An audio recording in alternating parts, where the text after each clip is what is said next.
Welcome back to another episode of thought behind things. आज हमारे साथ मौजूद हैं एक बहुत ही खास मेहमान जिनको बुलाने का मकसद ये था कि आई रियली वांटेड, आपको पता है कि मैं बड़े अरसे से बात कर रहा हूँ रियल एस्टेट इंडस्ट्री के बारे में। रिसेंटली भी हमने एक कॉन्वर्सेशन की थी जिसके अंदर ये बात हुई थी कि रियल एस्टेट इंडस्ट्री को एमनेस्टी दी गई लास्ट गवर्नमेंट में और बड़ी वो एक गलत चीज़ थी और उसकी वजह से मार्केट्स पंप हुई। पर्टिकुलरली इस्लामाबाद, रावलपिंडी जिस इलाके में मैं खुद भी रहता हूँ, वहाँ पर हमें पता है कि प्लॉटों की प्राइस इतनी क्रेज़ी हो चुकी हुई है और उसमें एक सॉर्ट ऑफ एक गैम्बलिंग चल रही है।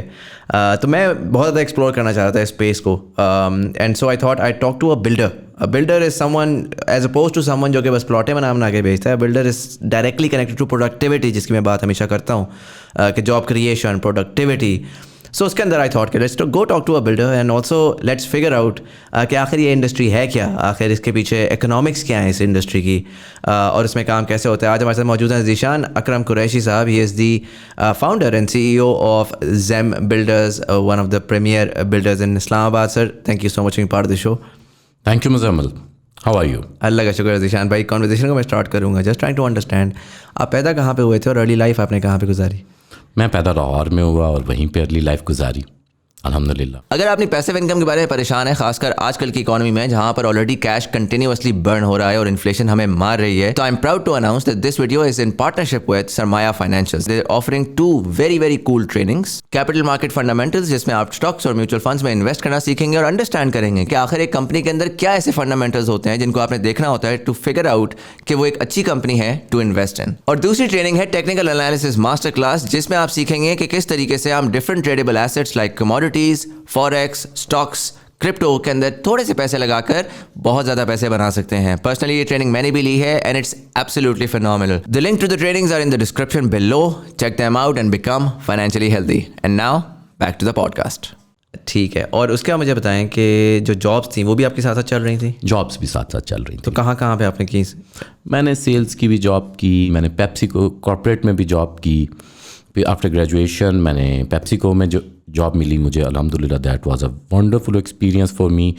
कॉर्पोरेट ने मुझे बहुत एक्सपोजर दिया, बहुत सी चीज़ें सिखाई। I learned a lot from there. वो भी सेल्स की जॉब्स थी? वो भी सेल्स की जॉब। तो पेप्सी में सेल्स की क्या होती है? Basically you go talk to shopkeepers वगैरह टू मेक श्योर कि पेप्सी पड़ी हो। जिस तरह वो एक तो वो होता है ना कि PTC वगैरह में जिस तरह जो सेल्स की जॉब होती है। बेसिकली मेरी जो प्राइमरी फर्स्ट जॉब थी that was a sales supervision. सही है। बेसिकली सेल्समैन सेल्स कर रहे होते हैं, उनकी सुपरविजन होती है, मेक इंश्योर करना होता है आपकी प्रोडक्ट पहुंच रही है, सप्लाई चेन बैलेंस है, आपके चैनल एनालिसिस क्या है, आपके चैनल्स कितने हैं, आप कितने चैनल्स न्यू ओपन कर सकते हैं, आप कितने राउट्स न्यू क्रिएट कर सकते हैं। That was my. और इस टाइम में सारे टाइम में आप लाहौर में थे? नहीं, ये टाइम मेरा इस्लाम पिंडी में गुजरा। अच्छा, फिर आप पिंडी आ चुके? प्रोफेशनल कैरियर मेरा पिंडी में 98 में मैं इस्लामाबाद आ चुका था, G11 शिफ्ट हो गया। फैमिली समेत या अकेले? With family. With family. One of my elder brother was shifted over here from Lahore. He was a scientist in atomic energy. Right. तो I shifted over here with him. Technical बड़े भाई हैं आपके, खुद आप बिल्डर हैं, बड़े भाई आपके साइंटिस्ट हैं। And पेप्सी में I think आपने 4 साल काम किया? 4 years, 4.5 years. And then what did you do after that? Real estate. अच्छा, डायरेक्ट आपने? Then I came into my forte. So why real estate? उस टाइम पे क्या सोच थी आपका? पहले कोई एक्सपीरियंस था, एक्सपोजर था, या आपने कहा यार पता नहीं इसमें कोई धंधा अच्छा चलेंगे? 2006 में तो इतना रियल एस्टेट का चर्चा भी नहीं था, ये तो बड़ी लेटर स्टेज की बात है। 2000 मुझे याद है 2005 में और 4 में रियल एस्टेट बड़ी बूम पे थी। अच्छा। 2006 जब स्टार्ट हुआ तो that was the worst year of real estate. जिस तरह आज इकॉनमी चल रही है, सही है, सेम एज लाइक दैट। मतलब डेली बेसिस पे मार्केट 1%, 2%, 5%, 10% क्रैश कर रही थी, राइट, रियल एस्टेट की। When I jump into that industry, तो लोगों ने मुझे कहा हम पागल है यार हम तो नौकरियां ढूंढ रहे हैं और तू इस इंडस्ट्री में आ रहा है। तो मैंने उनसे कहा कि मुझे लग रहा है कि it's a right time for this industry, क्योंकि अब लोगों के पास टाइम था, they were not busy in their work. तो मुझे जो उसके एक्सपीरियंस लोग थे उस इंडस्ट्री के, तो उनसे मिलने का, उनसे लर्न करने का, उनसे बात करने का, कम्युनिकेशन करने का टाइम मिला। क्योंकि किसी भी चीज़ को लर्न करने के लिए आपको जो नॉलेज, सोर्स ऑफ नॉलेज है, अगर वो ह्यूमन है तो आपको उसके पास जाना है और उसके बेस्ट टाइम पे जाना है, अपने बेस्ट टाइम पे नहीं जाना। राइट। तो उसका बेस्ट टाइम कब है? जब उसके पास कस्टमर्स नहीं है। He has a time. He can give you time, he can communicate you. वो आपको एक सोर्स ऑफ अपॉर्चुनिटी लेगा।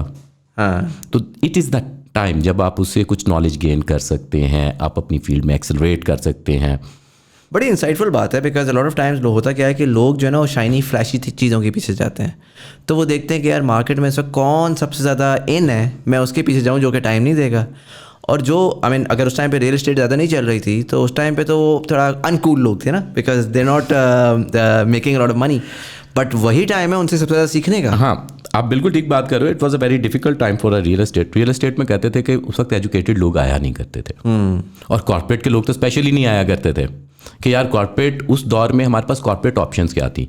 हमारे पास बैक इन 2002 जब मैंने ज्वाइन पेप्सिको, तो उस वक्त टेल्को में एक मोबिलिंग था। हाँ, और मेरा ख्याल से वो था इंस्टा, पाकटेल, और यूफुन आया हुआ था नया नया। राइट।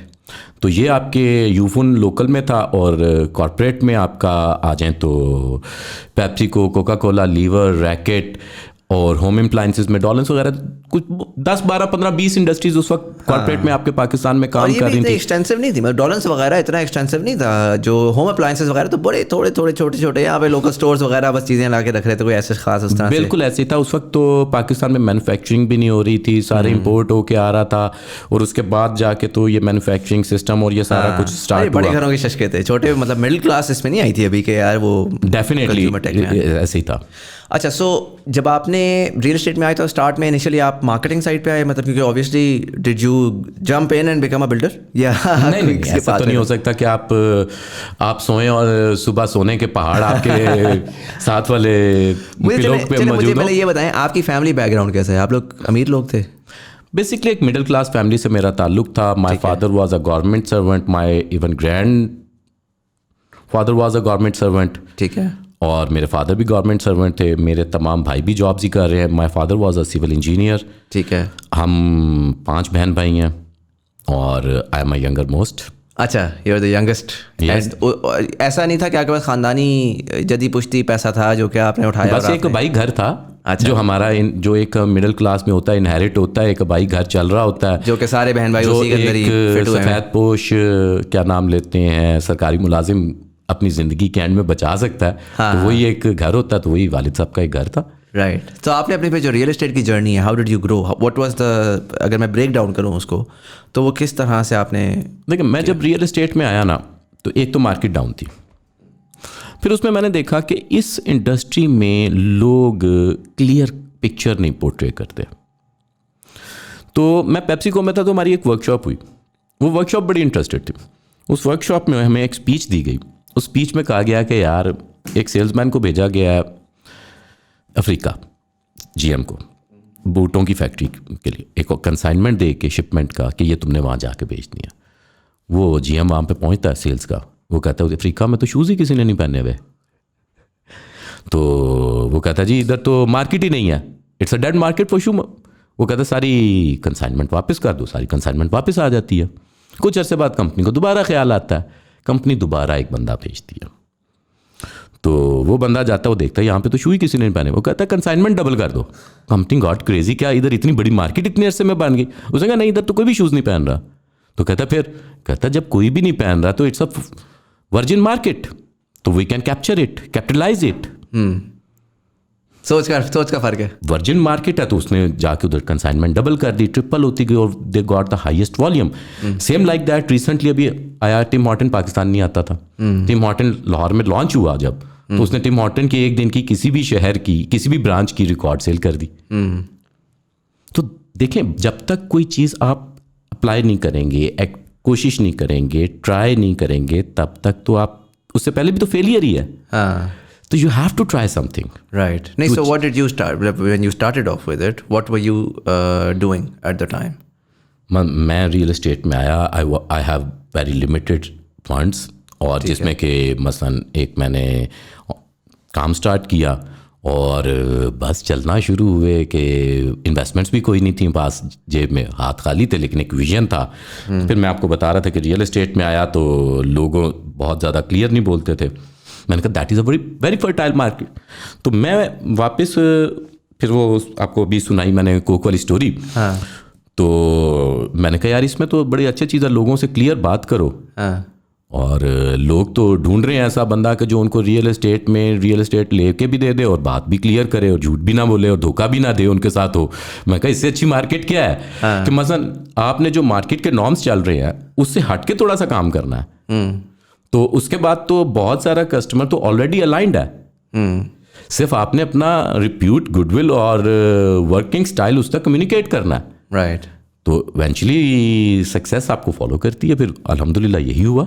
और इसमें मॉडल क्या था, मतलब आप बेसिकली डील्स करवा रहे थे और उससे परसेंटेज रख रहे थे? नहीं, मैं फाइनेंशियल कंसल्टेंसी पे गया था। ठीक है। फाइनेंशियल कंसल्टेंसी ये थी कि आपके पास फर्ज करें पड़ा हुआ है 20 लाख रुपया। ठीक है।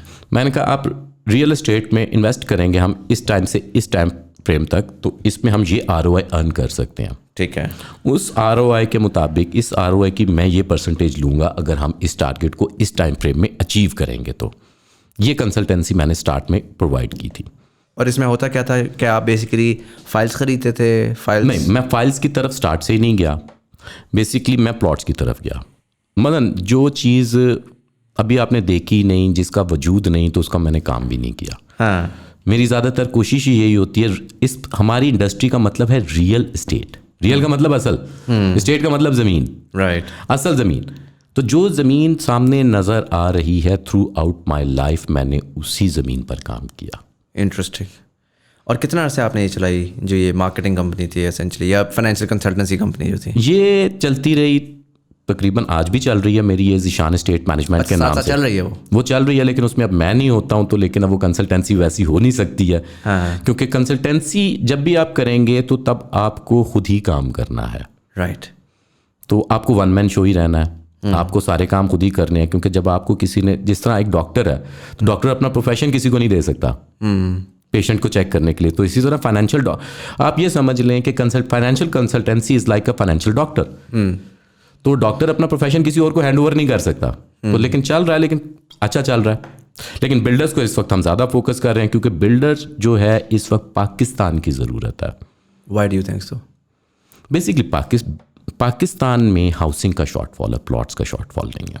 कितना शॉर्टफॉल है हाउसिंग का? खान साहब कहते हैं 10 मिलियन है, कुछ और लोग आगे पीछे कोई 5 मिलियन to 10 मिलियन के दरमियान में घुमाता रहता है। रियलिस्टिकली आपने कोई एनालिसिस किया इसका? देखिए, रियलिस्टिकली अगर मैं एनालिसिस करूं तो नॉट मोर देन, आप ये कह लें कि 4 to 5%। 4 to 5%? यस।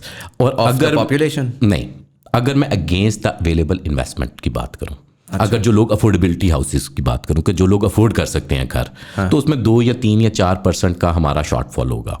अच्छा। और जो लोग अफोर्ड ही नहीं कर सकते हाउसेस, उनका शॉर्टफॉल जो है वो 10 से 12% से ज़्यादा होगा। नहीं, बट अगर मैं प्रॉब्लम स्टेटमेंट को देखूँ ना, देखें अफोर्डेबिलिटी इज़ अ सेपरेट, आप उसको एक डिफरेंट लेंथ से देख रहे हैं। आप अभी अफोर्डेबिलिटी इकोनॉमिक साइड पे रखें।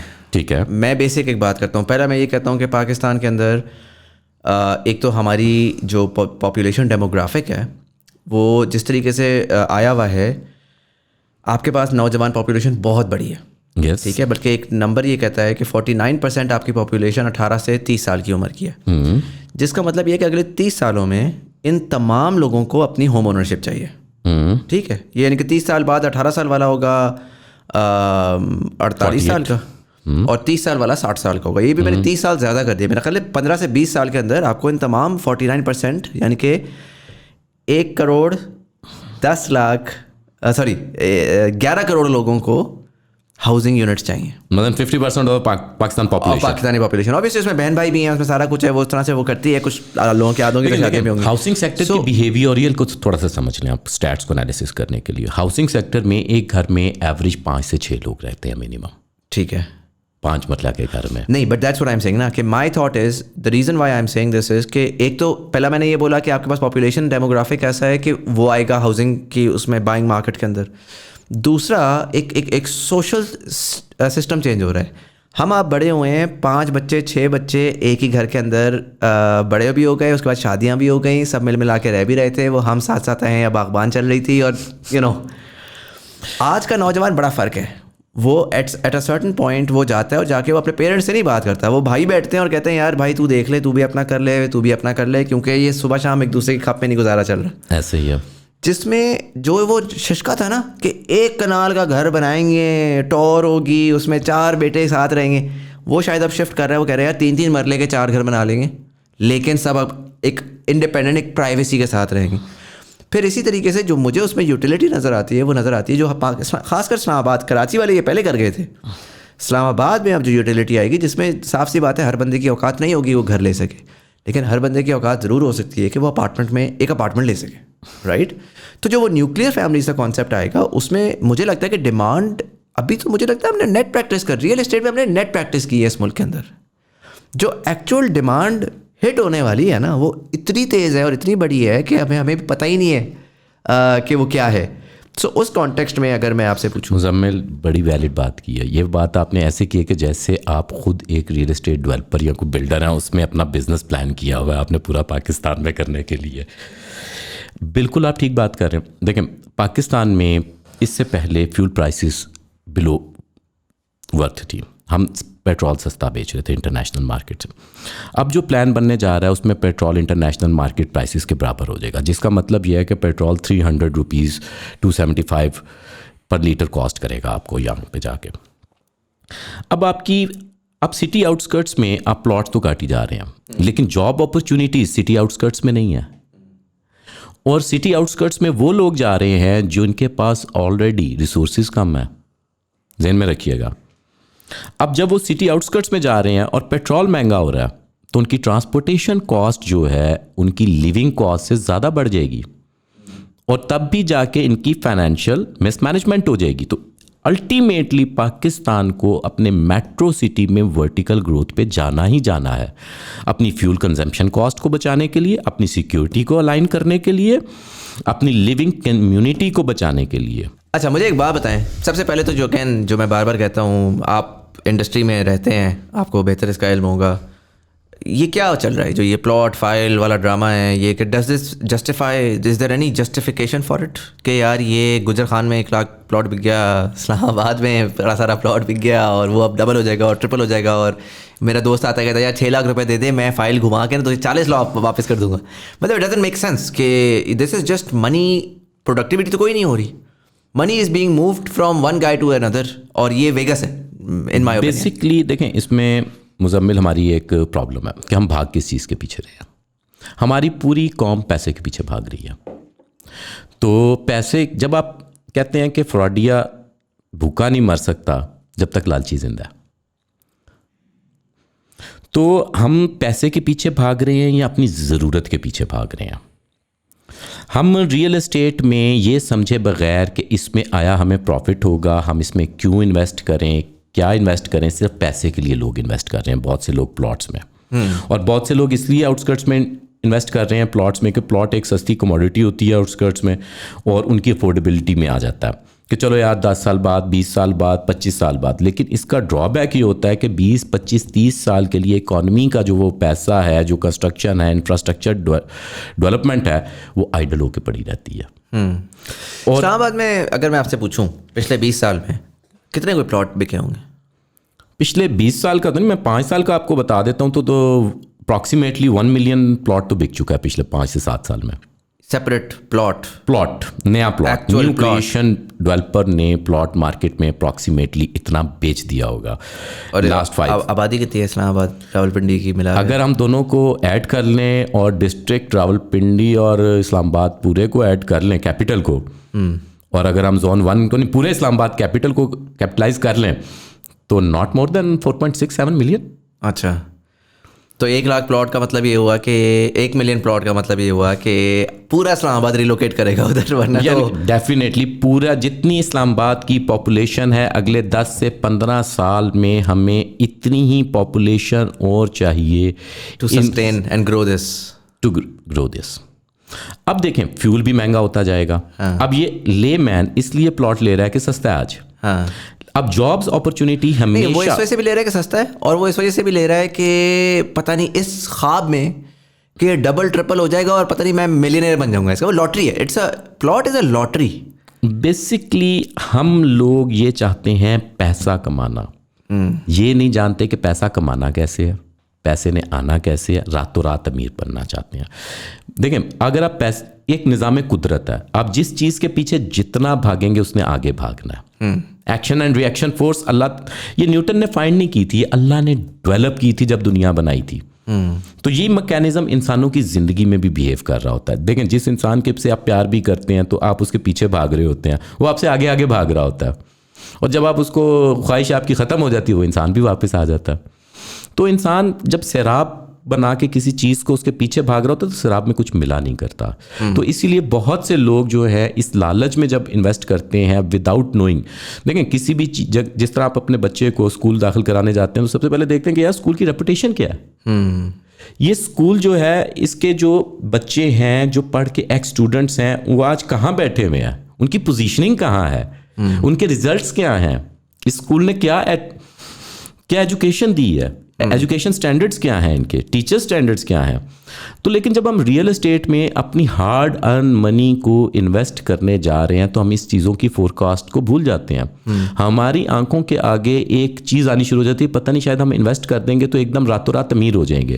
जबकि रियल एस्टेट के बारे में कहा जाता है कि आप इन्वेस्ट करें एंड वेट करें एंड देन सेल इट। तो अगर मैं आपसे प्लॉटों वाली इकोनॉमी का पूछूं, आपको क्या लगता है किधर जा रही है ये मार्केट? ये इसी तरह बढ़ती जाएगी, अब 2 मिलियन वाला 4 मिलियन का हो जाएगा, 4 मिलियन वाला 8 मिलियन का हो जाएगा? अगेन क्या जस्टिफाई करती है इकोनॉमिक्स? मेरे हिसाब से तो नहीं justify. As a matter of fact देखें, अगर किसी बंदे ने आज से लेट्स सपोज 1 साल पहले 1 करोड़ रुपए का प्लॉट लिया था, और आज वो प्लॉट अगर 2 करोड़ रुपए का हो गया 1 साल में, ठीक है, तो as a matter of fact against the commodity exchange उसकी बाइंग पावर तो वही 1 करोड़ वाली है। बात तो ये देखें, आप रुपी में टर्म्स ऑफ रुपी बात कर रहे होते हैं। जब आप फाइनेंशियली चीज़ों को वैल्यूएट करना है against the commodity exchange rates करने हैं आपने, तो जब आप उसमें वैल्यूएट करते हैं तो उसमें आपको गेन ही कोई नहीं है।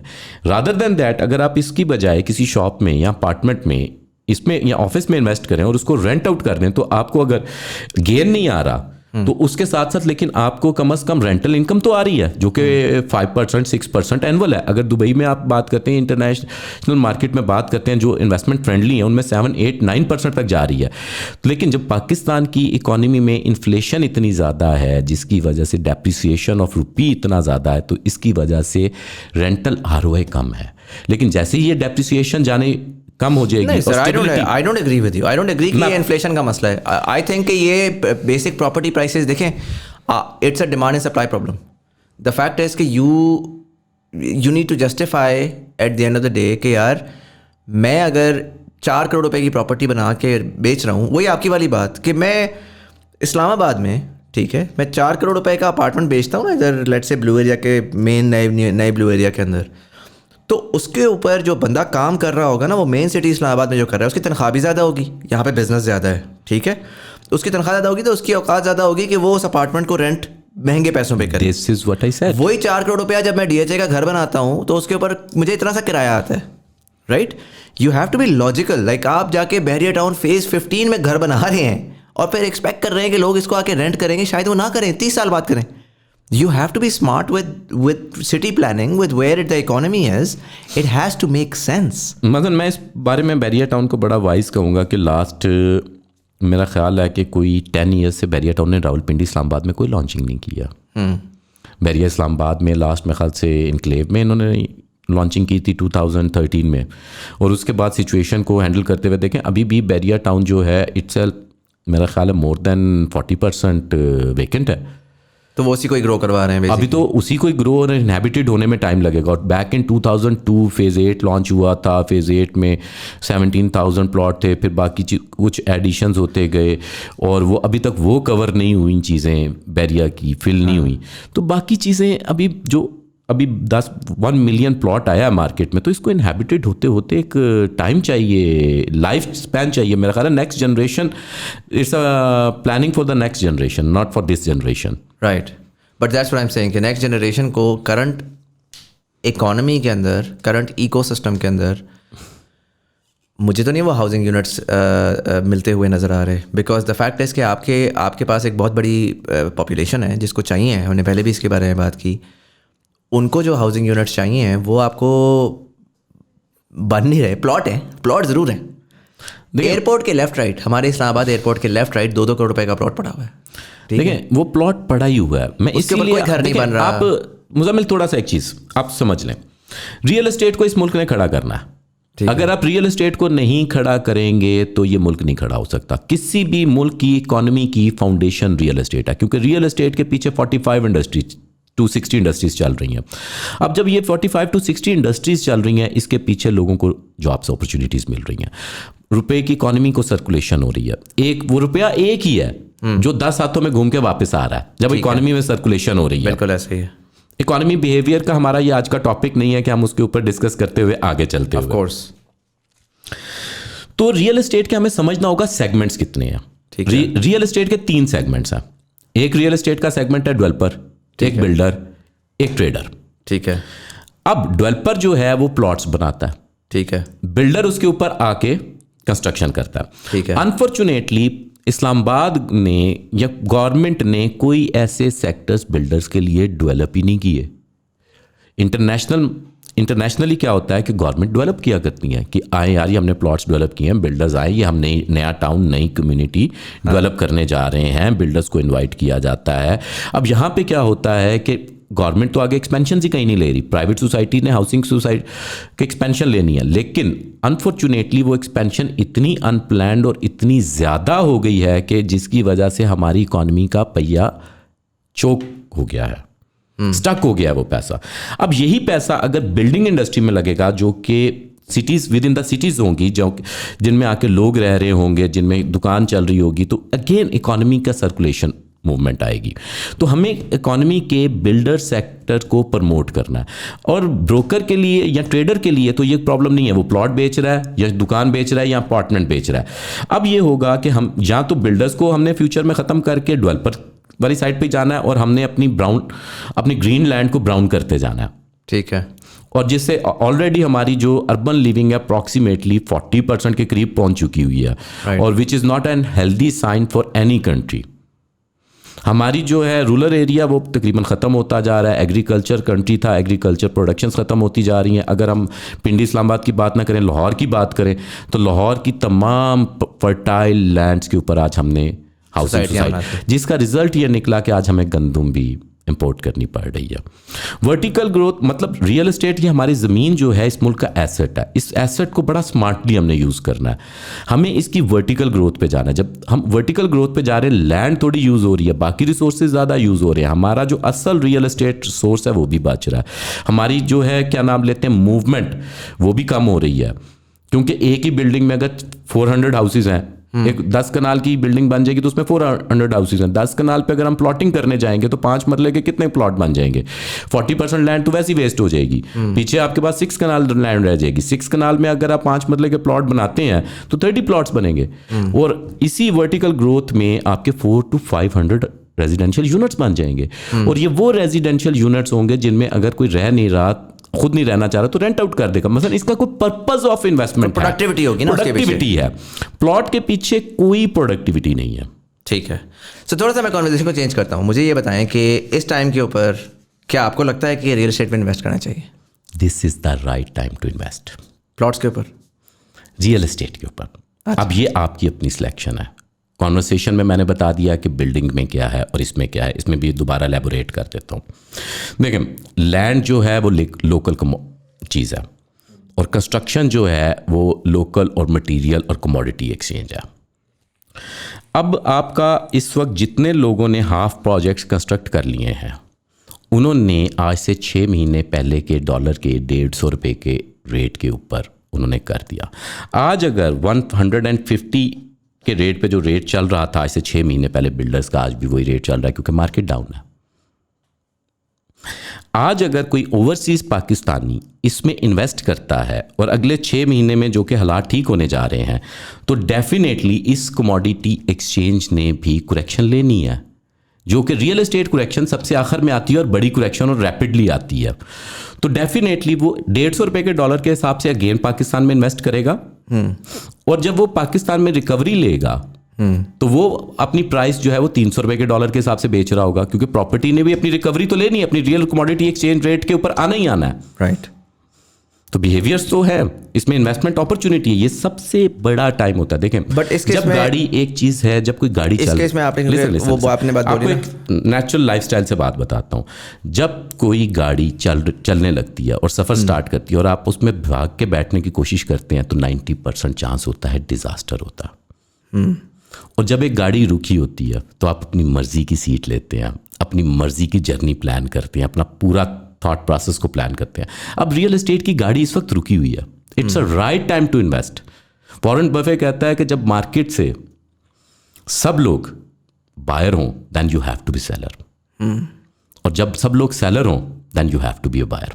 अब इस वक्त सब सेलर हैं और इस वक्त ओवरसीज पाकिस्तानी रियल एस्टेट में इन्वेस्ट करके ना सिर्फ आरओआई कमा सकता है अगले 1 साल में, अपने पैसे को अगले 1 से 1.5 साल में ना सिर्फ डबल कर सकता है, बल्कि पाकिस्तान की इकॉनमी में भी एक बड़ा रोल प्ले कर सकता है। डेफिनेटली इस वक्त पाकिस्तान को रेमिटेंस में डॉलर्स की भी ज़रूरत है, ओवरसीज़ पाकिस्तानी को बैठे हुए आरओआई की भी ज़रूरत है। इस वक्त दोनों पाकिस्तान और ओवरसीज़ पाकिस्तानी दोनों के लिए विन विन पोजीशन है।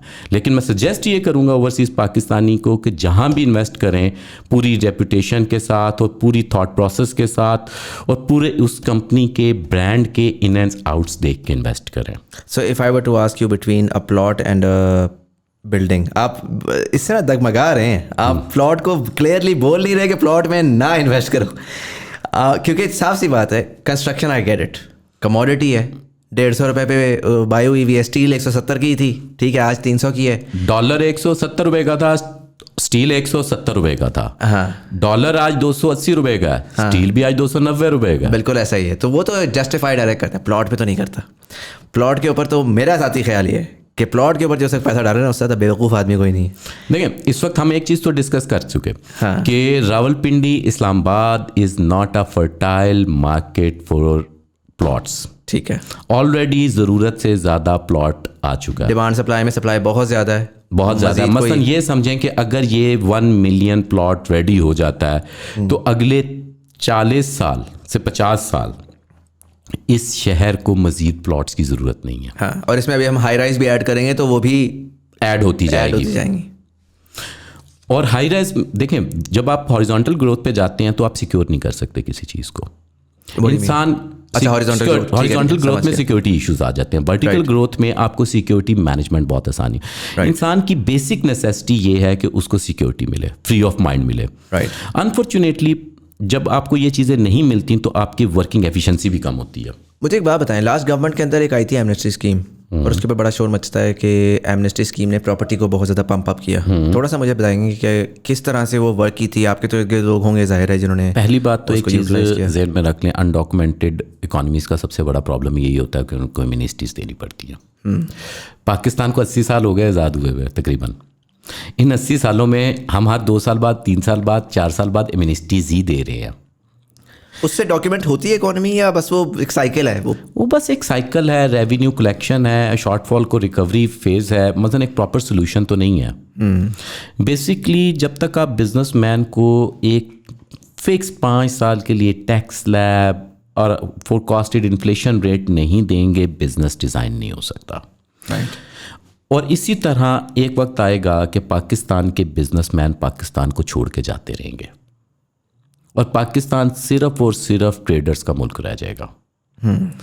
और जब ट्रेडर्स का जो मुल्क रह जाती हैं, जो इकोनॉमीज़ रह जाती हैं, तो एंड में उनमें ट्रेडर्स का ही कब्जा होता है। अच्छा, ये आपने बड़ी इंटरेस्टिंग बात की, थोड़ा सा इसको एक्सप्लेन करें, क्योंकि लोग इसको नहीं समझ पाते। लोगों के दिमाग में इकोनॉमी तो इकोनॉमी है, लेकिन ट्रेडिंग एंड बिजनेस, इन दोनों में किस तरह आप डिफ्रेंशिएट करते हैं? देखिए, अब ये 1 बिलियन की इकोनॉमी जो चल रही होगी बिजनेस की, इसके पीछे कम अज़ कम मुजम्मिल ना करते भी 2 से 3 हज़ार फैमिलीज चलेंगी। अब जो ट्रेडिंग हो रही है उससे एक फैमिली चल रही है। अब उसमें क्या होगा कि पैसा चंद हाथों में सिमटना शुरू हो जाएगा, डिवीज़न ऑफ मनी नहीं होगी, इकोनॉमी का सर्कल नहीं चलेगा, और जो गरीब आदमी है वो गरीब होता जाएगा। इन्फ्लेशन आपकी मज़ीद बढ़ती जाएगी। क्यों? आपकी लोकल प्रोडक्शंस रुक जाएंगी, मतलब आप एक्सपोर्ट नहीं कर सकेंगे। जो मुल्क अपने लिए अपनी प्रोडक्शन पूरी मीट नहीं कर सकता तो वो एक्सपोर्ट क्या करेगा? देखें, आप प्लेन में सफ़र करते हैं, सबसे पहले कहा जाता है कि इन केस ऑफ एमरजेंसी सबसे पहले अपना मास्क लगाएं। फिर लोगों की हेल्प करें। हम लोगों का सबसे बड़ा मसला ये है कि हम अपनी हेल्प नहीं करते, लोगों की हेल्प करते हैं। अपनी हेल्प क्या है, हमें अंडरस्टैंड करना है कि हमारी ज़रूरत क्या है, ये मुल्क हमारा है, इसमें हमें अपनी नीड को अंडरस्टैंड करना है, इसकी ग्रोथ को अंडरस्टैंड करना है। ये नहीं होगा कि माजी की तरह कोई बाहर से आएगा और इस मुल्क को ठीक करके चला जाएगा। इस मुल्क को हमने ठीक करना है। इस मुल्क के इकॉनमी के जो इंटरनेशनल स्टैंडर्ड्स हैं, जो कि एक रूल्स हैं, जो फंडामेंट्स हैं, जो उसके बिहेवियर्स हैं, नेचुरल बिहेवियर्स हैं, जब हम उनको लॉक करने की कोशिश करेंगे, टर्न अराउंड करने की कोशिश करेंगे, तो डिज़ास्टर ही आएगा। और यही डिज़ास्टर आ रहे हैं। और ट्रेडिंग की वजह से पाकिस्तान में आप देखते हैं कि जो गरीब आदमी है वो और गरीब होता जा रहा है, उससे रोटी नहीं खाई जा रही। मतलब मैं अपने बचपन में देखता हूँ तो रोटी शायद 50 पैसे की थी तंदूर की, आज मैं देखता हूँ तो रोटी 50 रुपए की है। अब आप ये देखें कि वही रोटी 50 पैसे से पिछले 40 साल में, मैं मसलन कह रहा हूँ जब ज़िया दौर ख़त्म हो रहा था 87-88 में, तो रोटी 50 पैसे की थी। आज लास्ट 40 ईयर्स में रोटी 50 रुपए की हो गई है। मोर देन 20 का मल्टीपल लग गया। हम इन्फ्लेशन में, अब बताएं इस इन्फ्लेशन मार्केट में आपका लोकल बिजनेसमैन कैसे सरवाइव करेगा? उसका तो इंडस्ट्री, उसकी मशीनरी, उसकी हर चीज़ तो डेप्रिसिएशन पे जा रही है। Eight the end of the day तो हमें बज़ाहिर तो नज़र आ रहा है कि वो बड़ा अजीब कामयाब आदमी घूम रहा है, उसकी जेब में बड़े पैसे हैं, लेकिन हम उसको प्रमोट नहीं करते। What do you mean by that? Government level के ऊपर या overall? Okay, what can we do? क्या पॉलिसीज ऐसी हैं जिसके थ्रू हम जो है वो बिजनेस फ्रेंडली इन्वायरमेंट क्रिएट कर सकते हैं? बेसिकली जब तक आप अदल नहीं करेंगे, ज़हन में रखें, अदल का मतलब खाली अदालतों में नहीं है, आपके रोज़मर्रा लाइफ में भी एक अदल बहुत ज़रूरी है। अदल का मतलब होता है डिसिप्लिन। इंग्लिश में अगर हम उसकी नॉर्म्स दे दें तो अपने आप को अलाइन करना, डिसिप्लिन करना। जब तक हम इस मुल्क में डिसिप्लिन नहीं लेकर आएंगे तब तक कुछ नहीं होगा। डिसिप्लिन क्या है? जो डिपार्टमेंट है, जो कल्चर है इस मुल्क का, उसके मुताबिक हमें नहीं चलना। जो इंटरनेशनल नॉर्म्स, स्टैंडर्ड्स हैं, उनके मुताबिक चलना है। जो बिहेवियर्स हैं इदारों के, जो रिस्पेक्ट है इदारों की, उसके मुताबिक देना है। Let's suppose I am a businessman, तो मुझे सबसे ज़्यादा रिस्पेक्ट देनी है अपने रेवेन्यू डिपार्टमेंट को, क्योंकि रेवेन्यू आएगा तो एडमिनिस्ट्रेटिव स्टाफ चलेगा। इंडिया को देखें कि इंडिया हमसे पॉपुलेशन वाइज मल्टीप्लाई बाय 7 है, ठीक है, और लेकिन पाकिस्तान में जो पाकिस्तान का मैक्सिमम बिजनेसमैन है वो $2 बिलियन से लेस का है, जबकि इंडिया का जो मैक्सिमम बिजनेसमैन है वो $120 बिलियन का है। लेकिन अगर मैं इसको मल्टीप्लाई बाय 7 ही करूं, अगर पॉपुलेशन के ऊपर ही इसको स्प्रेड करूं, तो उसको 14 बिलियन का होना चाहिए। हमने ऐसी क्या लैकिंग की है कि इंडिया ने क्या? अब देखें, हमारे बिजनेसमैन को पाकिस्तान में भी लोग प्रॉपर नहीं जानते, लेकिन इंडियन बिजनेसमैन को हमारा बच्चा बच्चा जानता है। हमने कितना अपने बिजनेसमैन को प्रमोट किया, हमने कितना उसको मोटिवेट किया, कितना उसको डिफेंस किया। हमारे बिजनेस देखें, अगर हमारी कंपनी में या हमारे कोई भी बंदा रेवेन्यू लेके आ जाए तो हम उसको वेलकम कर रहे होते हैं। बाहर से मुल्क में कोई वफ्द आ जाए, वो हमें $1 मिलियन ही दे जाए, हमारा प्राइम मिनिस्टर उसको एयरपोर्ट पे लेने चला जाता है। जो बिजनेसमैन इतना टैक्स पे कर रहा है, उसके लिए तो बेचारे के लिए एक स्पेशल काउंटर भी नहीं है एयरपोर्ट पे, उसके लिए तो किसी गवर्नमेंट इदारे में एक स्पेशल काउंटर भी नहीं है, मतलब उसके लिए तो कोई इंपॉर्टेंस ही नहीं है। यार एक बिजनेसमैन एक सर्टन लेवल पे जब आपको रेवेन्यू कलेक्शन दे रहा है, तो कम अज कम उसको आप एक सर्टन लेवल ऑफ प्रिविलेज और प्रोटोकॉल तो दो कि he is playing a part in your house. मसलन ये घर है हमारा, इस घर में हर बंदे की एक रिस्पेक्ट होनी चाहिए, उसकी वो वैल्यू होनी चाहिए। आपने कितनी दफा कोई पॉलिसी निकालते हुए बिजनेसमैन से पूछा है? कभी पॉलिसीज को स्टैंडर्डाइज करते हुए बिजनेसमैन से पूछा हो? और दूसरी बात यह है कि आप ये देखें कि आपने पिछले 50 ईयर्स में कितने बिजनेसमैन लूज किए। 90s में अगर हम चले जाएं तो अप्रॉक्सीमेटली हम $12 बिलियन की टेक्सटाइल एक्सपोर्ट कर रहे थे। तो आज हम अपने पीक पे चले जाएं तो तब भी $16 बिलियन की कर रहे हैं, और वो भी इस दौर में क्या, नहीं तो हम तो 7 बिलियन पे चले गए थे पिछले टेनोर में। क्या रीजंस है? कॉटन प्रोडक्शन है। बांग्लादेश कॉटन प्रोडक्शन कंट्री नहीं है, $30 बिलियन की कॉटन की एक्सपोर्ट कर रहा है। कॉटन हमसे ले रहा है, इंडिया से ले रहा है। क्या वजह? रीज़न यही है, इन्फ्लेशन है, फ्रेंडली पॉलिसीज नहीं है बिजनेसमैन के लिए। अब देखें, इंटरनेशनली जितनी भी मल्टीनेशनल आई हैं, मैंने टीवी पे उनके सीईओज को बोलते सुना कि अगर उनका कोई एम्प्लॉयज़ या कोई बंदा मिसहैप कर जाता है, उनके पास कोई लॉ नहीं है उसको पकड़ने के लिए, कोई ट्रेस करने के लिए लॉ नहीं है। बिजनेसमैन कोई प्रोटेक्शन नहीं है, बिजनेस प्रोटेक्शन कोई नहीं है। देखें, कम अज़ कम आपको कॉर्पोरेट लॉ ही अलहदा करना पड़ेगा, कॉर्पोरेट पुलिस अलहदा करनी पड़ेगी, कॉर्पोरेट की डिपार्टमेंट्स को अलहदा बिहेवियर्स में लाना पड़ेगा, ताकि एक सिस्टमैटिक जो रेवेन्यू दे रहा है उसको प्रिविलेज दें। अब क्या होता है, बिजनेसमैन किसी डिपार्टमेंट में जाता है, इदारे में जाता है, तो पकड़ लेते हैं कि यार सोर्स ऑफ इनकम आ गया। बजाय इसके कि हमारे घर में कोई आता है, कोई रेवेन्यू लेके आ रहा है, हम उसको रिस्पेक्ट देते हैं, ना कि सोर्स ऑफ, अब उसको क्या नाम लेते हैं, मुश्किल हर्डल्स क्रिएट करते हैं कि वो हमारे लिए हर्डल्स हम उसके लिए क्रिएट करें। और जब तक ये एनवायरनमेंट ख़त्म नहीं होगा, ये पॉलिसीज़ चेंज नहीं होंगी, तब तक इस मुल्क में आप ये नहीं कह सकते कि कोई भी बिजनेस या मुल्क में तरक्की होगी। मुल्क इसी तरह चलता रहेगा। आपको लगता है, अगर मैं थोड़ा सा स्विच करूं, अफोर्डेबल हाउसिंग की बात करते हैं, मिडिल क्लास हाउसिंग की बात करते हैं, आपको लगता है पाकिस्तान में आज मिडिल क्लास हाउसिंग एग्जिस्ट करती है? बहुत ज़्यादा एग्जिस्ट करती है। देखें, पाकिस्तान की more than 60% population, 50% population is a middle class. और मिडिल क्लास ही वो पोजीशन होती है जो मेक एंड ब्रेक है। मिडिल क्लास की आप किसी भी सोसाइटी में अपनी बॉडी से अगर एग्जांपल लेंगे तो बैकबोन समझ लें। किसी भी इकोनॉमी, मिडिल क्लास वो लोग होते हैं जिन लोगों ने किसी भी कंट्री को ऊपर या नीचे लेके जाना होता है, मिडिल पोजीशंस में खड़े होते हैं, मेक और ब्रेक होते हैं ये लोग। अगर हमने इनको आज भी रोटी कपड़ा मकान की सोच से नहीं निकाला तो ये इससे आगे की परफॉर्म नहीं कर सकेंगे। हमें इनको बेसिक नेसेसिटीज़ देनी है अपने मुल्क के लोगों को, ताकि वो इस सोच से आगे निकल के प्रोडक्टिविटी में ले आए। अपने आप को अपने नेबर से कंपेयर करने की बजाय इंटरनेशनली लोगों से कंपेयर कर सकें। बेसिकली जब आप उसकी बेसिक नीड्स में फंसाई रखेंगे एक ह्यूमन को, तो वो आगे थिंकिंग प्रोसेस कैसे करेगा? हाउ डू यू थिंक उसको सॉल्व किया जा सकता है? बिकॉज अगर मैं वही वाली बात चाहे, रोटी कपड़ा, तो मिडिल क्लास को रोटी कपड़े का मसला इतना नहीं है, वो काफ़ी हद तक सॉल्व हो गया है। मकान का बड़ा मसला है, और मकान के मसले के अंदर एक पिछली गवर्नमेंट में बात हुई थी कि फाइनेंसिंग जो आपकी है वो, जहाँ पर आप कहते हैं ज़ाहिर है एक बिल्डर जो है वो उसको कितना ही कर सकता है, वो 3 साल का एक टेन्योर बना देगा। लेकिन लेट्स अज्यूम कि 5 करोड़ रुपए का या 4 करोड़ रुपए की एक प्रॉपर्टी है जिसके ऊपर वो साल महीने का कोई दे रहा होता है 4, 4.5, 5 लाख रुपया। 5 लाख कोई मिडिल क्लास हाउस होल्ड तो नहीं निकाल सकता ना महीने का।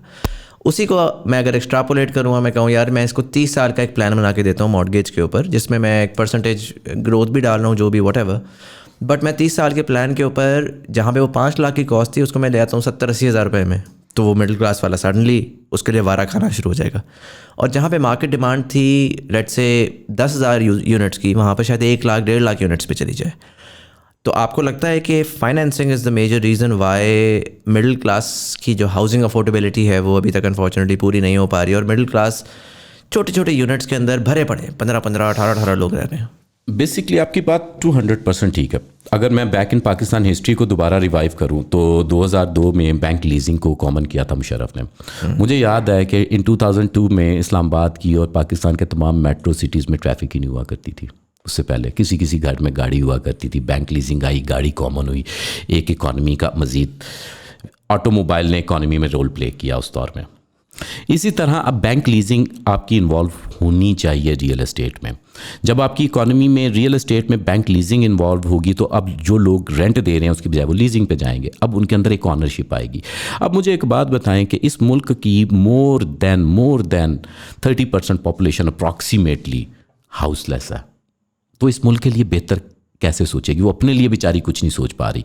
हमें हर शहरी को बेहतर सोच के ऊपर लेकर आना है, और उसके लिए उसकी बेसिक नीड्स। अब सस्ती हाउसिंग की आप बात कर रहे हैं, सस्ती हाउसिंग, हम ये क्यों सोचते हैं कि हम सस्ती हाउसिंग लेके आए? हम ये क्यों नहीं सोचते कि हम कैसे एक आम आदमी का लिविंग स्टैंडर्ड को अपग्रेड कर सकते हैं? हम ऑलवेज बचत की बात क्यों करते हैं? हम सेविंग की बात क्यों करते हैं? हम ऑलवेज रेवेन्यू कलेक्शन की बात क्यों नहीं करते? हम आगे बढ़ने की बात क्यों नहीं करते? हम एक दफा स्टेगनेंट रहने की बात क्यों करते हैं? क्या आपने निज़ाम कुदरत में नहीं देखा कि खड़े पानी में भू पड़ जाती है? इस केस में तो यही है ना कि the reason why I am saying this is कि जिस बंदा जो एक मिडिल क्लास है, जो कि जिसकी फैमिली इनकम 2.5 लाख रुपए है, लेट्स से 2 लाख 2.5 लाख रुपया है, वो 5 लाख का अफोर्ड तो नहीं कर सकता। This is what I mean कि हमें ये प्लान करना है कि मिडिल क्लास का लाइफस्टाइल को इम्प्रूव कैसे करना है, उसकी अर्निंग को इम्प्रूव कैसे करना है कि उसके लिए हाउसिंग अफोर्डेबल आ जाए। हमने ये नहीं करना कि हाउसिंग को नीचे फेंक देना है। हाउसिंग को, हमारे पास कमोडिटी को नीचे फेंकने का कोई मेथड नहीं है।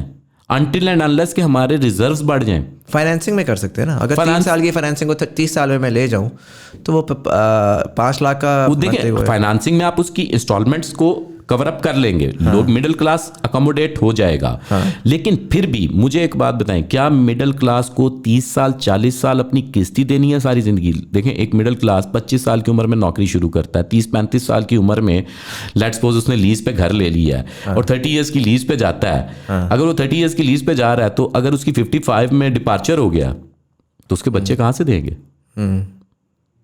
देखें, हमें इसके लिए अपनी पर पर्सन इनकम इंक्रीज करनी होगी। इनकम, कोई भी इदारा, कोई भी मुल्क खर्चे बचा के तरक्की नहीं कर सकता। यही मैंने आपसे, देखें पहले मैंने क्या कहा कि आपके मुल्क में रेवेन्यू जनरेटर्स की कोई रिस्पेक्ट नहीं है। राइट। जब आप रेवेन्यू जनरेटर्स की रिस्पेक्ट करेंगे, उसको मोटिवेट करेंगे, तो वो डेफिनेटली आज अगर बिजनेस 1 बिलियन का हो रहा है तो आप उसको मोटिवेट करेंगे तो वो कोशिश करेगा 1.5 से 2 बिलियन का करने का। जब 2 बिलियन का बिजनेस होगा तो उस पर एम्प्लॉयमेंट जनरेट होगी, उसमें लोगों का क्या नाम लेते हैं अर्निंग्स बढ़ेंगी, लोगों की शेयर होल्डिंग्स बढ़ेंगी और जिसकी वजह से हर चीज़ अफोर्डेबिलिटी में आएगी। दूसरी चीज़ हम जो लीजिंग के अलावा काम कर सकते हैं, हम ये फाइंड आउट कर सकते हैं कि हम कौन सी ऐसी कॉस्टिंग मटेरियल्स यूज़ करें, लो कॉस्टिंग मटेरियल्स, जिसकी वजह से लो हाउसिंग हो सके। देखें, अगर हम एक तरफ हम वर्टिकल ग्रोथ की बात कर रहे हैं, एक तरफ हम लो कॉस्ट हाउसिंग की बात कर रहे हैं। वर्टिकल ग्रोथ के अंदर तो लो कॉस्ट हाउसिंग नहीं है, उसमें तो स्टैंडर्डाइज्ड हाउसिंग है इंटरनेशनली।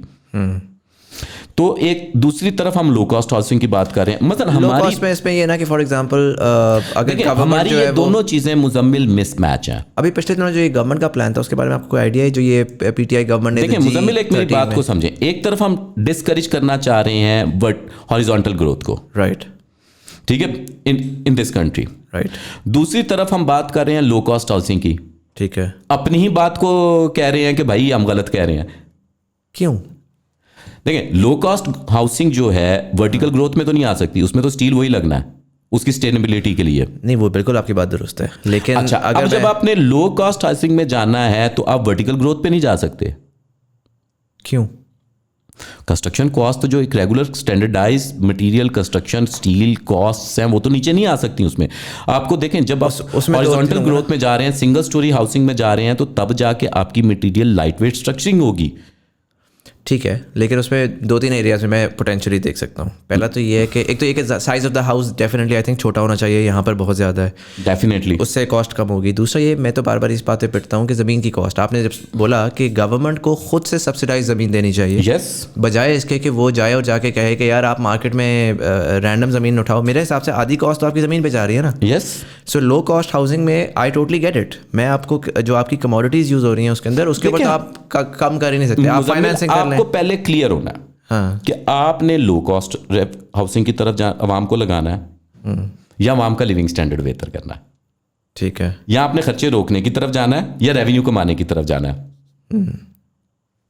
सबसे पहले तो आपने डायरेक्शन लेनी है ना, और फिर अपने नैरेटिव में जो पॉलिसीज हैं जो गवर्नमेंट की हैं उनमें वो डायरेक्शंस आएंगी। अभी आप 2 डायरेक्शंस को एक डायरेक्शन में मिक्स करना चाह रहे हैं, low cost horizontal growth. Vertical growth में कॉस्ट तो नीचे नहीं आएगी लेकिन साइज स्क्वीज हो जाएगा, और उसमें आप कॉस्ट को नीचे ला सकते हैं। तो इसलिए आप लो कॉस्ट हाउसिंग का कॉन्सेप्ट तो सोचना छोड़ ही दें, अनटिल एंड अनलेस कि गवर्नमेंट चीप रेट पे, आपकी वाली बात है कि लैंड प्रोवाइड नहीं करती, सिर्फ कंस्ट्रक्शन कॉस्ट रह जाए ऑलमोस्ट, तो फिर तो लो कॉस्ट वर्टिकल में आप लेके आ सकते हैं। लेकिन उसमें भी अगेन गवर्नमेंट को इनिशिएटिव लेना होगा, प्लान देना होगा। आपने दूसरा मटेरियल्स की बात की, मेरा एक्चुअली नेक्स्ट सवाल उसी के ऊपर आ रहा था कि डिस्ट्रप्टिव और इनोवेटिव वे ऑफ बिल्डिंग आजकल दुनिया में बड़ा एक्सप्लोर किया जा रहा है। सस्टेनेबल कहा जाता है उसको।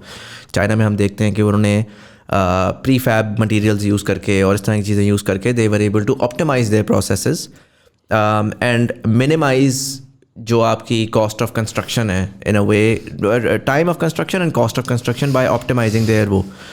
बेसिकली मैं चाइना का बड़ा थैंकफुल हूँ कि उन्होंने पूरी दुनिया में एक नई कंस्ट्रक्शन करवाई और पूरी दुनिया के लिए अब ये अपॉर्चुनिटी है। देखें, एक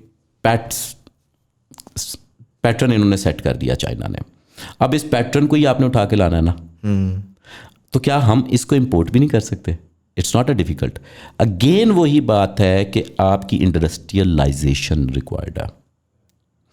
we are not more are agriculture country, क्योंकि हम इंपोर्ट कर रहे हैं एग्रीकल्चर इस वक्त। एक्सपोर्ट से ज़्यादा हमारी इंपोर्ट हो गई है एग्रीकल्चर की। अब हमें तीन चीज़ों पे काम करना है इस मुल्क में। एक आपको कंस्ट्रक्शन इंडस्ट्री पे काम करना है, एक आपको टेक्नोलॉजी इंडस्ट्री पे काम करना है। बेसिकली पाकिस्तान में मैं ये कहता हूँ कि बहुत बड़ा फुकदान पाकिस्तान के तरक्की ना करने का आईटी सेक्टर में पाकिस्तान का पीछे होना है, क्योंकि इस वक्त पावर बीआई में लोग काम कर रहे हैं, सैप पे काम कर रहे हैं, सिस्टम में काम कर रहे हैं, smart and intelligence system, artificial intelligence पे जा रहे हैं। अभी तो हमारा ह्यूमन ही इतना इंटेलिजेंट नहीं हो रहा कि वो आर्टिफिशियल इंटेलिजेंस को समझ सके, और दुनिया अब ह्यूमन इंटेलिजेंस के ऊपर काम करने जा रही है। तो बेसिकली हमने डायरेक्शन क्या लेनी है अपनी, जो आप मुझे बात करते हैं 49% यूथ है। इस 49% यूथ में हमारे पास आज तक ये स्टैट्स नहीं है कि हमारे पास डॉक्टर्स कितने हैं, हमारे पास इंजीनियर्स कितने हैं, हमारे पास आईटी इंजीनियर्स कितने हैं, हमारे पास सॉफ्टवेयर इंजीनियर्स कितने हैं, हमारे पास हार्डवेयर इंजीनियर्स कितने हैं, हमारे पास फलाने इंजीनियर्स कितने हैं, इन इंजीनियर्स की कैपेसिटी क्या है, कभी हमने ये एवेल्यूएट किया? देखिए, ह्यूमंस किसी भी कंट्री का एक एसेट होते हैं, और फॉर्चुनेटली पाकिस्तान का यंग एनर्जी 50% है। अब हमारी ये मर्जी है पॉलिसी बना के इस एनर्जी को यूज़ कैसे करते हैं। अच्छा, अब लेट्स सपोज कि हमारी स्कूलिंग स्टैंडर्ड भी इंटरनेशनल स्टैंडर्ड से मेट नहीं करते, तो क्या हमने ये 50% यूथ का स्टैंडर्ड अपग्रेड करने का कोई प्लान किया है इंटरनेशनल मार्केट से मैच करने का?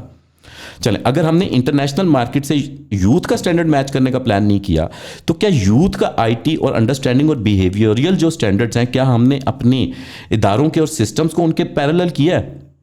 अगर हमने उनके भी पैरेलल नहीं किया तो अगले 10 साल बाद फिर एक डिजास्टर है, क्योंकि हमारी यूथ को वो पुराना सिस्टम सिखाया ही नहीं गया।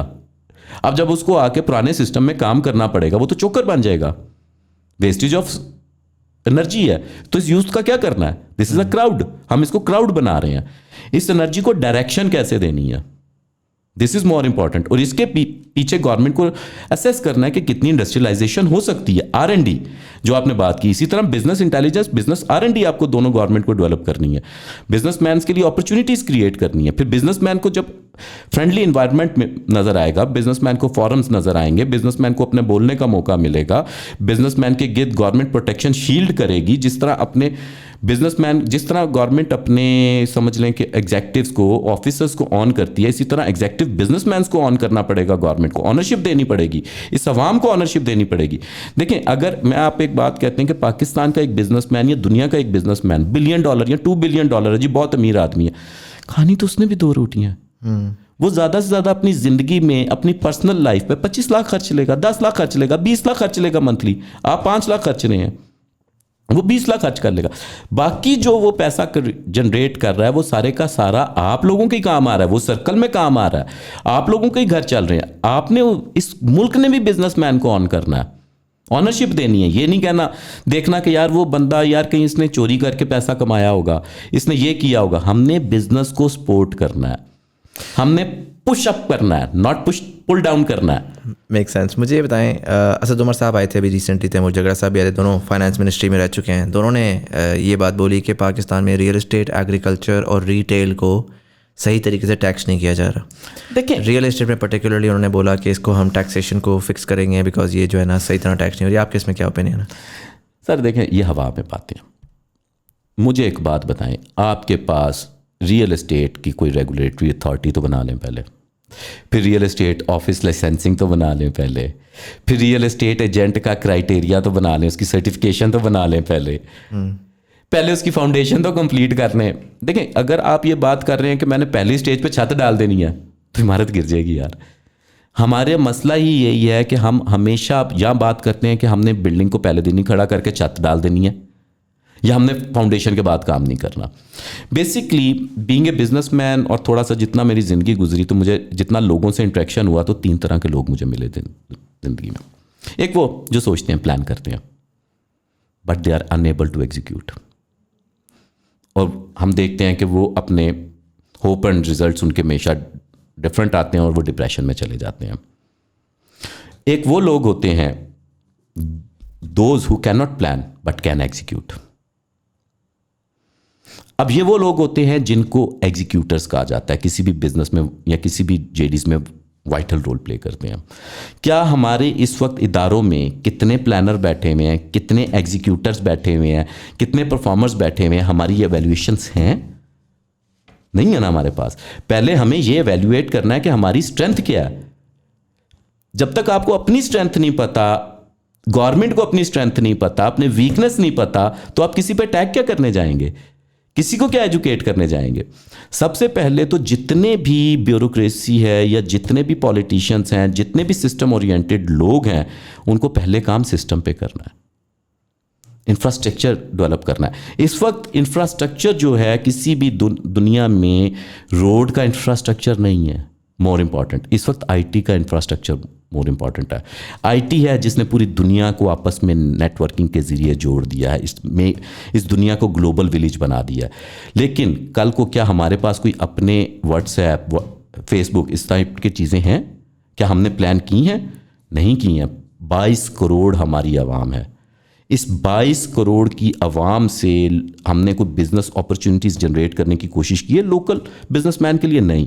हमारा व्हाट्सएप का रिकॉर्ड, हमारा फेसबुक का रिकॉर्ड सारा बाहर जा रहा है, और इन रिकॉर्ड्स के ऊपर आप आर्टिफिशियल इंटेलिजेंस लें तो कितना आपका डाटा इकट्ठा होता है, इस डाटे के ऊपर कितनी आप डेवलपमेंट कर सकते हैं।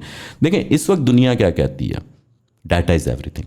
Unfortunately we don't have our correct data, we need our correct data. Basically हमें तमाम इदारों में न्यू एचआर हायरिंग की ज़रूरत है, new system, new IT departments खड़े करने की ज़रूरत है। अगर हम ये सोचेंगे कि हमने पिछले सारे डॉक्यूमेंट्स को पहले लेके आना है और फिर अगला सिस्टम बनाना है, तो ज़िंदगियां गुजर जाएंगी। हमें पिछले सिस्टम को किसी जगह पे चौक करके, लॉक करके नए सिस्टम्स को खड़ा करना है, इंटरनेशनल मार्केट से मीट करना है, वन विंडोज़ ऑपरेशंस लेके आने हैं। हमें ये मल्टीपल ऑपरेशंस नहीं जाने। मतलब एक मैंने अगर बिल्डिंग की अप्रूवल लेनी है तो मुझे 6, 7, 8 डिपार्टमेंट से गुजरना पड़ता है। क्यों गुजरना पड़ता है? I am giving revenue to this company. कोई भी बिजनेसमैन है रेवेन्यू दे रहा है, उसकी वो ड्यू रिस्पेक्ट है। अब क्या होता है, अब आप जब उसको रिस्पेक्ट नहीं देंगे, अल्टीमेटली वो क्या करेगा, अपनी डेस्टिनेशन चेंज करेगा, जो कि हो रहा है। आज पाकिस्तान का top richest person less than 1 billion, और एक Pakistani more than $27 billion in America. वही पाकिस्तानी है, ये भी वही जनरेशन है, ये भी वही जीन्स है। अब मैं ये कहता हूं दुनिया में 3 लैंड्स हैं full of opportunities. 1 is America, 2nd is China, 3rd is Pakistan. लेकिन unfortunately both are documented, systematic, और अनसिस्टमैटिक में पाकिस्तान दुनिया की सबसे बड़ी अपॉर्चुनिटी है। लेकिन जब अनसिस्टमैटिक चीजें चल रही होंगी तो इसमें गवर्नमेंट को कोई फायदा नहीं होगा। हमें सिस्टमैटिक करना है गवर्नमेंट को फायदा देने के लिए, रेवेन्यू इकट्ठा करने के लिए, फिर जाके ये मुल्क चलेगा। और अपने डिपार्टमेंट्स को आपस में आईटी के जरिए तमाम डिपार्टमेंट्स को सिंक करना है। मुझे ये बताएं कि आपने ओवरसीज़ पाकिस्तानीज़ के ऊपर you target them a lot and you से कि बड़ी अपॉर्चुनिटी है उनके लिए। एक ओवरसीज़ पाकिस्तानी बैठा है, ज़ाहिर है जब वो पाकिस्तान में इन्वेस्ट करने लगता है तो पाकिस्तान में रियल एस्टेट में बहुत फ्रॉड होता है, पता नहीं लगता कि यार सही चीज़ है गलत चीज़ है। How does one ensure, for example IT की आपने बात की, आईटी में बड़ी अपॉर्चुनिटी है कि आप लोगों को दिखा सकते हो कि यार ये देखो जो एक्चुअल चीज़ है वो एक्चुअल है, बट स्टिल फ्रॉड्स हो रहे हैं। तो कैसे? सबसे पहली चीज़ तो ये है, आपने अगर बिल्डर्स में इन्वेस्ट कर रहे हैं तो ये देखना है कि प्लॉट जो है बिल्डर के नाम पे है या नहीं है। प्लॉट अगर बिल्डर के नाम पे है तो इसका मतलब है सिक्योर है, पहली चीज़। दूसरी चीज़ आपने ये देखनी है कि बिल्डर का ट्रैक रिकॉर्ड क्या है, कंपनी का ट्रैक रिकॉर्ड क्या है, कितने प्रोजेक्ट डिलीवर कर चुका है, कितने प्रोजेक्ट डिलीवर कर रहा है, कंपनी की वर्थ क्या है, कंपनी की कैपेसिटी क्या है जहां आप इन्वेस्ट कर रहे हैं जिन लोगों के साथ। जब आप ये चीज़ें एवेल्युएट करेंगे तो तब आपको लॉस नहीं होगा। जब भी आप अनएक्सपेक्टेड प्रॉफिट सुनेंगे और अनएक्सपेक्टेड प्रॉफिट्स अर्न करने जाएंगे, डेफिनेटली आपको लॉस होगा। The bigger the risk the bigger the reward और बिगर द लूज। अब लोग बेसिकली बड़े प्रॉफिट्स की खबरें सुन के इन्वेस्ट करते हैं, लेकिन फैक्ट एंड फिगर्स को, अब तो दुनिया इतनी एडवांस हो गई है, दुनिया में आप कहीं बैठे हैं, आप गूगल अर्थ खोलें, गूगल अर्थ में आपको पता चल जाता है ये प्लॉट डेवलप है, अनडेवलप है, क्या है, इसका स्टेटस क्या है। आप DHA में, बैरिया में इन्वेस्ट करें, आप दुनिया में कहीं बैठे हुए हैं, आप उसकी स्टेटमेंट चेक कर सकते हैं, उसका ऑनर कौन है, तो इसी वजह से प्राइवेट सोसाइटीज़ में इन्वेस्टिंग ट्रेंड्स ओवरसीज़ पाकिस्तानी का बैरियर DHA में बढ़ा है उनके ट्रस्ट की वजह से। ये ट्रस्ट हमें और बिल्ड करना है, लेकिन उनको भी थोड़ा सा करना है कि पैसे इन्वेस्ट करते हुए पोजीशनिंग ज़रूर देखें कंपनी की। अगर आप एक चीज़ है कि आप ये कह दें कि आपने एक फ्रॉडिये को पैसे दे दिए हैं और उसके बाद कहें कि सारी इंडस्ट्री ख़राब है, it could not be like that. आपकी अपनी गलती है कि आपने रिसर्च किए बगैर पैसे दिए। आपने कभी कोई शॉपिंग करने जाते हैं, दुकान से कोई चीज़ लेते हैं, तो क्या उसको देखे बगैर ले लेते हैं? इवन के इंसान एक सूट लेने जाता है जो कि 2, 4, 5 हज़ार 10 हज़ार का सूट आता है, उसको भी 10 दफ़ा देखता है। तो इतनी बड़ी इन्वेस्ट को जब आप देख लेंगे तो तब आपके साथ फ्रॉड नहीं हो सकता। जब आप ब्लाइंडली चलेंगे, जब आपको कोई कहेगा ये मार्केट बड़ी अच्छी चल रही है, 2 घंटे हैं बस ये इन्वेस्ट कर लो और अदरवाइज ये अपॉर्चुनिटी गई, तो जब आप इन हरी इन्वेस्ट करेंगे तो ऐसे ही होगा। इसीलिए मैं कह रहा हूँ it's a right time to invest. आपके पास विंडो शॉपिंग का भी टाइम है, आपके पास सिलेक्शन का भी टाइम है, आपके पास अभी मार्केट करवट भी कोई नहीं ले रही, मार्केट में जल्दी भी कोई नहीं है, आप पूरी तसल्ली से अपनी बाइंग करेंगे। It's a right time to invest. चलिए सर, यहीं पे फिर मैं इसको रैप अप करता हूँ। मैं एक सवाल जनरली तमाम गेस्ट से पूछता हूँ, आपसे भी पूछना पसंद करूँगा। मुझे ये बताएं कि आपकी बड़ी एक टर्बुलेंट जर्नी रही है, अप एंड डाउन, फेलियर्स भी आपने देखे, उसके बाद फिर now you created sort of an empire. इसको ज़ाहिर अपनी लाइफ को देखकर अगर मैं आपसे पूछूं कि आप पाकिस्तान को कैसा देखते हैं आज से 27 साल बाद 2050 का पाकिस्तान, तो आप कैसा पाएंगे? Seeing what you seen now, experiencing what you experienced. मतलब do you want to know कि मेरी डे ड्रीमिंग क्या है, या do you want to know the give me a more realistic picture? Realistic picture तो पाकिस्तान में इस वक्त तक तरक्की करने का एटीट्यूड ही नहीं है। अच्छा। हम लोगों में, हमें वो बिल्ड करना है। तरक्की का एटीट्यूड क्या होता है? चीज़ों का पॉजिटिव एंगल देखना, ना कि नेगेटिव एंगल देखना। बेसिकली हमें जब तक हम अपना कैनवस नहीं चेंज करेंगे तब तक हम तरक्की नहीं करेंगे। जब तक हम ये कंपेयर करते रहेंगे कि इंडिया से बांग्लादेश से हमारा मुवाजना है, तो सॉरी टू से हम कभी तरक्की नहीं कर सकते। आप तरक्की सिर्फ वही लोग करते हैं जो लीडर्स होते हैं, और पाकिस्तान को लीडरशिप की ज़रूरत है। जब तक लीडरशिप नहीं आएगी पाकिस्तान तरक्की नहीं करेगा। Thank you very much. Thank you sir, and for all thank you so much for watching. अगर आपको एपिसोड पसंद आई हो तो दोस्तों के साथ जरूर शेयर करिएगा। नीचे कमेंट सेक्शन में आके बताएं what do you think about the construction industry, the building industry, the real estate industry, what are your thoughts on that. इसी के साथ साथ इन्वेस्टमेंट में आजकल आप कहाँ देख रहे हैं? बड़े एक इकोनॉमिक हालात अप एंड डाउन हैं, तो थोड़ा सा ज़ाहिर है एंग्जाइटी उसके ऊपर आ रही है। What are your thoughts on investment, on making sure कि you don't lose your money and also making sure that you actually make some grow it. काफ़ी लोग कहते हैं एडवर्सिटी से अपॉर्चुनिटी निकलती है। काफ़ी लोग जो है रिसेशन के टाइम में ही पैसे बनाते हैं। So what are you doing to protect your money? Let us know in the comment section below. YouTube वाले लाइक कर दबाएंगे, एंगेजमेंट बढ़ेगी तो लोगों में कन्वर्सेशन पहुंचेगी। ऑडियो प्लेटफॉर्म वाले सब्सक्राइब कर दबाएंगे, आने वाले एपिसोड्स की आपको नोटिफिकेशन मिलेगी। फेसबुक वाले नीचे दिए हुए लिंक के ऊपर क्लिक करेंगे, TBT कम्युनिटी ज्वाइन कर सकते हैं, जहाँ पर हम डिफरेंट फीडबैक भी लेते हैं, गेस्ट रिकमेंडेशन भी लेते हैं, आर्टिकल भी शेयर करते हैं। You can join that as well. यहाँ पर कहीं पर ईजी पैसा जायज़ कैश ज़्यादा प्यार होगा। If you like to support the channel we accept anything from ₹1 to as much as you like. It's the thought that counts. But anyways, this was Syed Muzammil Hasan Zaidi. You were watching Thought Behind Things. Thank you so much for watching, and I'll see you in the next one.